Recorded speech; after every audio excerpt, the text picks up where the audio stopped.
இப்போ சுவையான சிக்கன் குழம்பு செய்வது எப்படின்னு நம்ம பார்க்க போகிறோம் அந்த வீடியோவில். ஃபஸ்ட்டு பாத்திரத்தை வச்சுக்கோங்க, ஆயில் ஊற்றிக்கோங்க, அப்புறம் பட்டை, சோம்பு இதெல்லாம் போட்டுக்கோங்க. அப்புறம் சின்ன வெங்காயத்தை அரைச்சி அதை மிக்ஸ் பண்ணிக்கோங்க, நல்லா வதக்குங்க. அப்புறம் 2 பச்சை மிளகா, கருவேப்பிலை போட்டு நல்லா வதக்குங்க. அப்புறம் ஒரு சின்ன தக்காளி ஒன்று போட்டு அதையும் நல்லா வதக்கிக்கோங்க. அதுக்கப்புறம் இஞ்சி பூண்டு பேஸ்ட் கொஞ்சம் சேர்த்துக்கோங்க.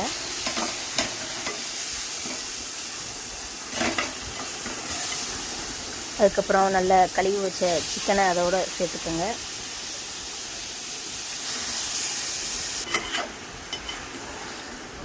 சேர்த்துட்டு நல்லா கிண்டி விடுங்க.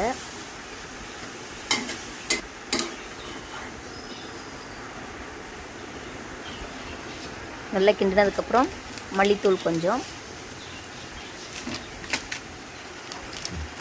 அப்புறம் மஞ்சள் தூள், அப்புறம் சிக்கன் மசாலா கொஞ்சம்,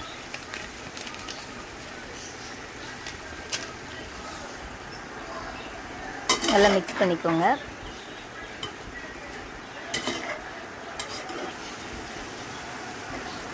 அப்புறம் வீட்டில் அரைச்ச மிளகாத்தூள் எல்லாம் சேர்த்து அரைச்ச மிளகாத்தூள் அதை சேர்த்துக்கோங்க.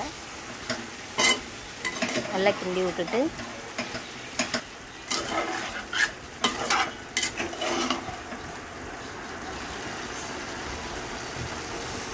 அதுக்கப்புறம் லைட்டாக கொதி வந்ததும்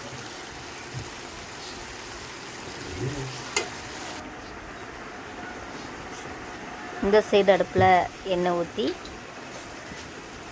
ஒரே ஒரு ஏலக்காய், ஒரு கிராம்பு, கொஞ்சம் இலை, அப்புறம் அதே வெங்காயத்தை அரைச்சி வச்சோம்ல சிக்கனுக்கு அதையே கொஞ்சம் சேர்த்துக்கோங்க.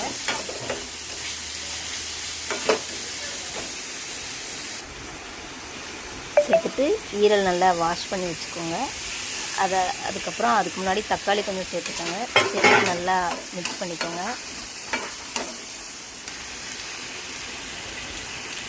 அதுக்கப்புறம் இஞ்சி பூண்டு சேர்த்துக்கோங்க. அதை நல்லா கிளறி விட்டுக்கோங்க. அப்புறம் இந்த சைடு வச்சுருந்தோம்ல சிக்கன் குழம்பு, அதுக்கு தேவையான அளவு தண்ணி ஊற்றி நல்லா கொதிக்க விடுங்க. அப்புறம் இது பச்சை வாசனை போகிற வரைக்கும் வதக்கிட்டு அப்புறம் ஈரல் தூக்கி அதில் போட்டுருங்க உள்ள. அதுக்கப்புறம் நல்லா கிண்டி விடுங்க. நல்லா கிண்டி விட்டுட்டே இருங்க.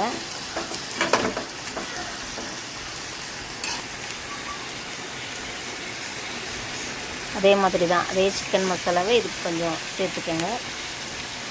லைட்டாக மல்லிப்பொடி போட்டுட்டு நல்லா கிளறி விடுங்க.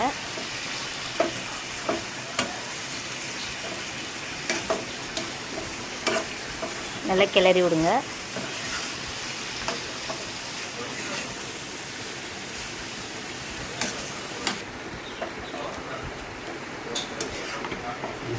நல்லா கிளறிட்டு அதே மாதிரி தான் தேவையான அளவு தண்ணி வச்சுக்கோங்க, வேகணும்ல. அதுக்கப்புறம் அந்த சிக்கன் குழம்புக்கு மல்லி இலை போட்டுருங்க. ஈரல் கொதிச்சிட்ருக்கு, சுவையான ஈரல்.